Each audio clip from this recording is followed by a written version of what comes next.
ఎప్పుడైనా టీచర్ గురించి ఇంటికి వచ్చి ఒక కంప్లైంట్ ఇస్తే పేలిపోవాలి వెంటనే టీచర్ గురించి చెప్పొద్దని. మీకు నచ్చచ్చు నచ్చకపోవచ్చు, విద్యా వ్యవస్థ బాగుండాలన్నా పిల్లలు బాగా పెరగాలన్నా ఇది ఒక్కటే మార్గం. టీచర్ మీద కంప్లైంట్ చెప్పనివద్దు, అసలు చెప్పొద్దు, నోరు మూసుకొని చదువుకో అంతే.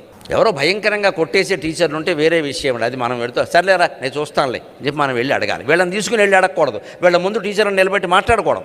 వీళ్ళ జరుగుతున్న భయంకరమైన వ్యవస్థ ఎలా ఉందంటే శుభ్రంగా తల్లో తండ్రో వెళ్ళిపోయి అక్కడికి వెళ్ళిపోయి ప్రిన్సిపాల్ని నిలబెట్టడం, టీచర్ని పిలవండి, కొట్టడానిక డబ్బులు కట్టాం.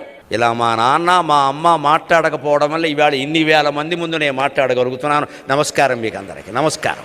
6వ తరగతిలో మా మాస్టర్ ఒక ఆయన నన్ను కొడితే ఇంటికి వెళ్ళి చెబితే ఏ చెంప మీద కొట్టాడని మా నాన్నగారిని అడిగి 2వ చెంప ఆయన బగల కొట్టాడు. ఇంటికి వచ్చి చెబుతున్నావా అని.